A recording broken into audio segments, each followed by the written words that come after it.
Olá, meus alunos. Vamos lá para mais uma aula remota, né? Vamos novamente para o livro Reforma e Contra-Reforma. Lá no seu livro, capítulo Reforma e Contra-Reforma. Ok? Nós vamos estudar hoje o que aconteceu com a igreja na Europa, tá? Na Idade Média, ok? Vamos hoje conhecer a vida de Martim Lutero, o grande expoente da Reforma. Ok? E o que foi reforma e contra-reforma. Hoje nós vamos ver o que foi a reforma. Na próxima aula vamos ver a contra-reforma. Ok? Que é reforma e contra-reforma. Tá bom? Olha, quais foram os motivos da reforma? Por que reformar? Porque é o seguinte, a Igreja Católica dominava o mundo desde a época de Constantino, conhecido como o Grande, não é? Que colocou, certo, o cristianismo como religião oficial do Império. Mais tarde, Teodósio, imperador romano, no ano 380, ele vai instituir o cristianismo como religião oficial do Império. E na época de Constantino, Constantino transferiu a capital do Império Romano de Roma para Constantinopla, ok? Que ficava lá na Turquia, onde hoje é a Turquia. E o governo de Roma ficou comandado pelo bispo monarca, que mais tarde vai ser chamado de Papa. Quando entrou na Idade Média, a partir do ano de 476, quando o Império Romano caiu, a igreja tornou-se católica. A palavra católico quer dizer universal, certo? Igreja Universal de Deus. Mas ela tomou um outro rumo, porque começou a criar o clero, comandado pelo Papa. E com o passar do tempo, essa igreja foi se afastando dos princípios bíblicos e foi entrando muito na questão política, na questão de dinheiro e tantas outras coisas a mais. Ela foi perdendo a sua essência. Quando chegou nos dias de Lutero, ela estava nessa situação aqui, ó. Motivos da reforma. O poder universal do Papa foi um dos motivos da reforma. No século XV, o século XV vai até 1500, ok? Então, no século XV, muitos reis passaram a ver o Papa, que era líder da cristandade europeia, como obstáculo ao fortalecimento do poder real. Por quê? Porque o Papa se considerava um deus na Terra. Então ele entendia que o que ele dissesse tinha que ser obedecido, não só por todo o povo, mas pelos reis também. Aí os reis não aceitavam isso. O rei dizia, eu sou o rei e eu não vou ser mandado pelo Papa. Aí ficava aquela briga, aquela confusão entre o Papa e o rei, certo? A grande pergunta da Idade Média era essa. É Deus que ilumina o rei, que ilumina o Papa, que ilumina os homens? Ou é Deus que ilumina o Papa, que ilumina os reis, que ilumina os homens? Ou seja, quem é o enviado de Deus à Terra para as pessoas prestarem obediência? É o Papa ou é o rei? O Papa dizia que era ele, o rei dizia que era ele. E aí ficava esse mal-estar entre o Papa e o rei. E aí no século XV isso já estava quase sustentável, certo? Porque os reis não aceitavam essa questão. Uma outra coisa que foi motivo da reforma foi a corrupção e despreparo do clero. Muitos membros da igreja tinham comprado o cargo de bispo ou de cardeal. Os cargos estavam sendo vendidos, certo? Então, isso aí era chamado de simonia. O que significa essa palavra simonia? A palavra simonia vem de Simão, o mago, lá na Bíblia, no livro de Atos. Simão viu Paulo e Silas expulsarem demônios, né? E tal. Aí Simão queria comprar aquele poder que ele via em Paulo e Silas para poder também fazer o mesmo e ganhar dinheiro. E aí a prática da igreja lá atrás de vender os cargos eclesiásticos da igreja foi chamada ironicamente de simonia, em referência a Simão lá atrás, certo? O que a igreja fazia? Tinha o cargo de bispo, o cargo de cardeal, então muitos pagavam para ficar nesse cargo. Eles não passavam pelas etapas normais de ir para um mosteiro, ir para um seminário na época, estudar teologia, se tornar padre, depois ser bispo, depois ser cardeal. Não, eles queriam logo o cargo porque aquilo dava status e dava posição na Idade Média. Aí a igreja vendia cargo de bispo, cardeal, altas somas de dinheiro para pessoas que não tinham nada a ver com a igreja, certo? E aí se tornavam corruptos dentro da igreja. E isso foi chamado de simonia, e aí as pessoas não estavam aceitando mais. A última coisa foi a venda das indulgências e falsas relíquias. Bispos e padres praticavam o comércio de artigos religiosos. A venda de indulgências, as indulgências, gente, era a questão de você receber perdão mediante pagamento. Você ia lá, se confessava a autoridade religiosa, a autoridade religiosa dizia, pelo seu pecado você tem que pagar tanto. A pessoa pagava tanto e era perdoada pela igreja, através do pagamento em dinheiro. Isso era simplesmente as indulgências, ok?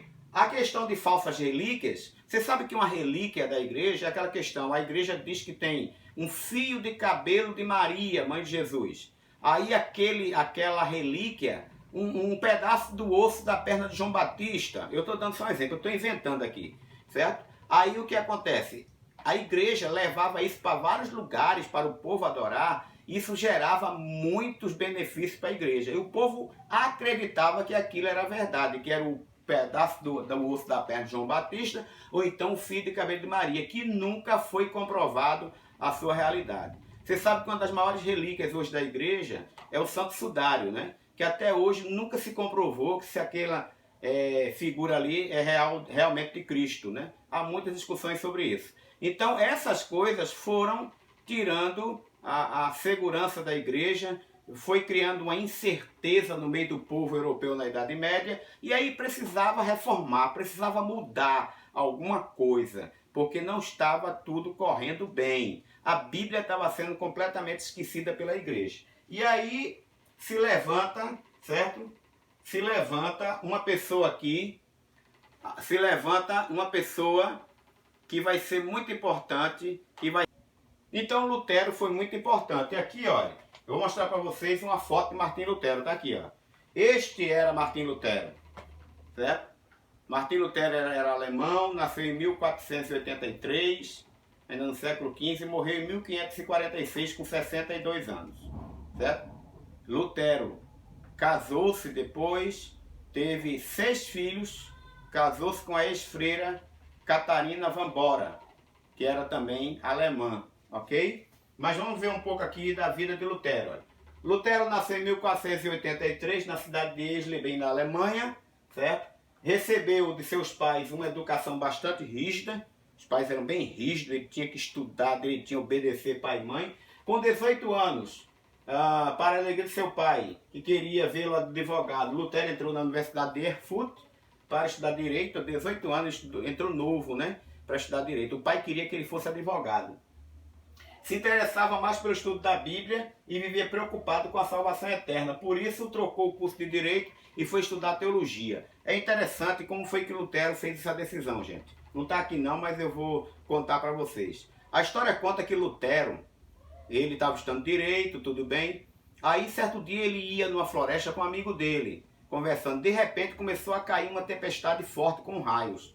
E os raios, teve um raio que atingiu bem próximo ele e o amigo. E eles ficaram com medo e começaram a correr, buscando um abrigo para se livrar daqueles raios. Quando eles estavam correndo, um raio novamente veio e atingiu o amigo dele e matou o amigo dele na hora. Lutero ficou completamente assustado, pensando, agora o próximo vai ser eu. E aí começou a correr desesperadamente, procurando um local para se abrigar. E naquele tempo, ele fez um voto, não é? Para que, se Deus o livrasse daquela morte, ele deixaria de estudar Direito e iria ser padre, para servir ao Senhor na igreja. E aí ele finalmente conseguiu um local de refúgio e se livrou daqueles raios. Aí ele foi lá na universidade, trancou a matrícula e partiu para um seminário. E foi estudar teologia, a contragosto do seu pai, certo? Aí o que aconteceu? Ele ingressa no convento agostiniano, estudou e persistente, certo? E aos 29 anos, Lutero tornou-se doutor em teologia. Ok? Veja bem como é ao nível que ele chegou, né? Lutero era muito inteligente, viu, gente? Lutero era muito inteligente. E aí o que aconteceu? Como aconteceu a reforma de Lutero? Certo? Em 1517, o Papa prometeu que todo aquele que desse dinheiro para construir a Basílica de São Pedro em Roma receberia perdão pleno dos seus pecados. Isso revoltou Lutero, porque Lutero disse, como é que uma igreja e um papa pode perdoar pecados? Só quem perdoa pecado é Deus, e mediante pagamento. E aí Lutero ficou revoltado com isso, e ele era padre da igreja, certo? Porque ele terminou o curso de padre e foi trabalhar na paróquia de Wittenberg, na Alemanha, certo? Aí ele ficou lá, ele era padre lá. E lá foram vender indulgências lá, na cidade onde ele estava, em Wittenberg, na Alemanha, certo? E ali ele viu as indulgências e ficou indignado com aquilo, certo? E aí, o que acontece? Indignado, Lutero pregou na porta da paróquia e colocou lá as 95 teses, um documento contendo duras críticas à igreja. Ele falava que era contra esse negócio de receber perdão mediante pagamento. Então ele não aceitava essa questão e isso revoltou Lutero. Vale salientar que os outros pensamentos da Igreja Católica, Lutero concordava com todos eles. Agora as indulgências ele discordou. Aí o que aconteceu, certo? Por insistir na defesa de suas ideias, não é? Lutero foi expulso da igreja pelo Papa Leão X, que era o Papa da época de Lutero, ok? O imperador católico Carlos V, que governava a região da atual Alemanha, o considerou herege e mandou queimar todos os escritos que Lutero havia escrito. Mandou queimar em praça pública, para todo mundo ver, né? Perseguido, Lutero foi sequestrado pelos seus amigos, porque Lutero queria enfrentar o Papa Leão X na dieta de Worms. Mas ele foi sequestrado por seus amigos, levado para um castelo, onde lá ele ficou praticamente um ano, certo? Recluso lá, até que a água assentasse mais dos seus perseguidores querendo matá-lo, principalmente o Papa Leão X. E aí, durante esse período que ele ficou, de abril de 1521 a maio de 1522, Lutero ali traduziu a Bíblia para o alemão, possibilitando que pudesse ser lida por um número muito maior de pessoas. Vale salientar, meus amados estudantes, que antes de Lutero traduzir a Bíblia para o alemão, a Bíblia só existia em grego, hebraico e latim. Quem não lia essas línguas não lia a Bíblia. E grego, hebraico e latim não eram faladas mais na Europa. O latim ainda era a língua do Império Romano, mas o Império Romano já havia caído havia 1000 anos. E o povo não podia ler a Bíblia porque não sabia dessas 3 línguas. Houve algumas traduções antes, como a tradução de pré-reformadores, como John Hus, como Savonarola, né? O Wycliffe, ele fez uma tradução para o inglês antes de Lutero, né? Mas nenhuma tradução foi tão importante quanto a de Lutero, porque a partir daí o povo começou a estudar e a ler a Bíblia na sua língua de origem. E os outros países que aderiram à reforma fizeram o mesmo, né? A Suíça, a Holanda, o Reino Unido, né? E todos aderiram à reforma e fizeram o mesmo. E aí a Bíblia começou a ser lida pelo povo na sua língua nativa, que é a língua que ele aprendeu a falar, ok? Para fazer essa tradução, Lutero se valeu de alguns amigos para que a tradução viesse certinha. Então aqui está uma figura, não sei se dá para você ver, não está tão nítida. Lutero está ao meio, ok? Aqui nós temos Felipe Melanchthon e Jonas Justo. Eram 2 homens que andavam com Lutero, tá? E que ajudaram Lutero na tradução da Bíblia do latim. Ele pegou a Vulgata Latina de Jerônimo para o alemão e o povo pudesse assim estudar a palavra, né? Aqui nós temos algumas doutrinas luteranas, porque com Lutero surgiu a primeira igreja protestante, certo? Que se tem notícia, a igreja luterana, certo? Hoje conhecida como evangélica, né? A igreja luterana foi uma homenagem ao próprio Lutero. Ele mesmo disse, eu nunca quis igreja com meu nome, mas os alemães disseram, é uma honra nós colocarmos a igreja do nosso país como sendo a igreja luterana, ok? Com o nome de Lutero. Aqui tem algumas doutrinas luteranas que ele pregou e defendia naquela época. Primeira coisa, a justificação pela fé. Para Lutero, a fé em Deus que salva uma pessoa e não nas boas obras que ela praticou. Porque a Igreja Católica pregava que você era salvo pelas boas obras. Né? Você sendo bonzinho, você ia para o céu. Lutero diz, não, a gente é salvo pela fé, conforme está em Efésios 2, 8 e 9. A fé é que salva, não é as boas obras. Não adianta só ser bom, ok?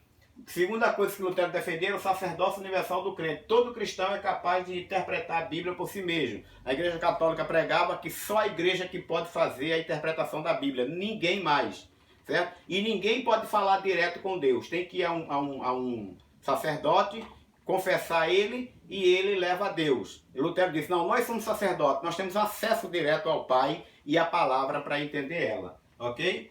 Aí o 3, a Bíblia, por meio do qual Deus se revela, é a única fonte da verdade. Por que Lutero defendia isso? Porque a Igreja Católica dizia que a tradição também falava junto com a Bíblia. O que é a tradição? Aqueles ensinos antigos, de líderes antigos da igreja que dizia que é assim, mesmo indo de encontro à Bíblia. Não, mas foi o Papa que falou assim, foi o padre que falou assim, então ele está certo. Mas não vai de encontro à Bíblia? Não, mas ele também era autoridade para falar isso aí. Aí a tradição, Lutero disse, não, isso fica fora. Só o que a Bíblia diz é que devemos seguir. Você entendeu? E o 5, o culto aos santos e às imagens não tem fundamento. Então Lutero era contra a questão de se adorar as imagens, né? Fazer culto às imagens. Ele estava falando exatamente isso. E finalmente, qualquer membro da igreja pode se casar, né? A igreja dizia que os sacerdotes não podiam casar, né? Os padres, tudo, não podiam casar. Até hoje não casam, né? Mas Lutero disse, onde é que tem isso na Bíblia? Abraão tinha esposa, né? Moisés tinha esposa, Davi tinha esposa, todo mundo tinha. Porque o sacerdote pode se casar, todo mundo pode se casar, inclusive o próprio Lutero se casou depois, né? E o batismo, o 4 aqui que eu esqueci de dizer para vocês, o batismo e a ceia, que é chamada de Eucaristia, são os dois únicos sacramentos. Sacramento quer dizer sagrado. A Igreja Católica tinha 7 sacramentos. Lutero disse, é apenas 2, batismo e ceia, já resume todos os outros sacramentos, ok? Então Lutero deixou essas doutrinas que iam contra as doutrinas que a Igreja Católica pregava. E aí surgiu o luteranismo, tá? E começaram as igrejas protestantes, ok? Entendeu? Até a próxima aula. Deus abençoe vocês.